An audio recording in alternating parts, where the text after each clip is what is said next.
ಎಲ್ರಿಗೂ ನಮಸ್ಕಾರ. ಇವತ್ತಿನ ವಿಡಿಯೋದಲ್ಲಿ ಪೂಜೆ ಮಾಡ್ತಿರುವಾಗ ಪದೇ ಪದೇ ಆಕಳಿಕೆ ಬರ್ತಾ ಇದ್ದರೆ ಏನರ್ಥ ಅನ್ನೋದ್ರ ಬಗ್ಗೆ ತಿಳ್ಕೊಳ್ಳೋಣ. ಹಿಂದೂ ಸಂಪ್ರದಾಯದಲ್ಲಿ ಪೂಜೆ ಮಾಡುವ ಸಮಯದಲ್ಲಿ ಪದೇ ಪದೇ ಆಕಳಿಕೆ ಬರೋದು ಕುರಿತು ಹಲವಾರು ನಂಬಿಕೆಗಳಿದೆ. ಕೆಲವರು ಅದನ್ನು ದೈವಿಕ ಸೂಚನೆ ಅಂತ ಭಾವಿಸ್ತಾರೆ, ಇನ್ನು ಕೆಲವರು ದೇಹದ ಸ್ವಾಭಾವಿಕ ಪ್ರತಿಕ್ರಿಯೆ ಅಂತ ಕೂಡ ಪರಿಗಣಿಸ್ತಾರೆ. ಆಧ್ಯಾತ್ಮಿಕ ನಂಬಿಕೆಗಳ ಪ್ರಕಾರ ಪೂಜೆ ಸಮಯದಲ್ಲಿ ಮನಸ್ಸು ಸಂಪೂರ್ಣ ಏಕಾಗ್ರವಾಗದೇ ಇದ್ದರೆ ಆಕಳಿಕೆ ಬರಬಹುದು ಎಂದು ಹೇಳಲಾಗುತ್ತೆ.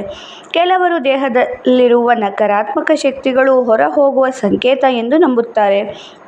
ದೇವರ ಧ್ಯಾನದಲ್ಲಿ ಮನಸ್ಸು ಶಾಂತವಾಗುವಾಗ ದೇಹವು ವಿಶ್ರಾಂತಿ ಸ್ಥಿತಿಗೆ ಹೋಗುವುದರಿಂದಲೂ ಆಕಳಿಕೆ ಉಂಟಾಗಬಹುದು ಎಂದು ಕೆಲ ಆಧ್ಯಾತ್ಮಿಕರು ಹೇಳುತ್ತಾರೆ. ಇನ್ನು ವೈಜ್ಞಾನಿಕ ದೃಷ್ಟಿಯಿಂದ ನಿದ್ರೆಯ ಕೊರತೆ ಅಥವಾ ದಣಿವು, ಬೆಳಗ್ಗೆ ಖಾಲಿ ಹೊಟ್ಟೆಯಲ್ಲಿ ಪೂಜೆ ಮಾಡೋದು, ಹೆಚ್ಚು ಸಮಯ ಒಂದೇ ಸ್ಥಾನದಲ್ಲಿ ಕುಳಿತುಕೊಳ್ಳೋದು, ದೇಹಕ್ಕೆ ಆಮ್ಲಜನಕದ ಅಗತ್ಯ ಹೆಚ್ಚಾಗೋದು. ಇನ್ನು ಏನು ಮಾಡಬೇಕು? ಪೂಜೆ ಮಾಡುವ ಮೊದಲು ಸಾಕಷ್ಟು ನಿದ್ರೆ ಮಾಡಿರಿ. ಮುಖ ಮತ್ತು ಕೈಕಾಲು ತೊಳೆದು ಪೂಜೆಗೆ ಕುಳಿತುಕೊಳ್ಳಿ.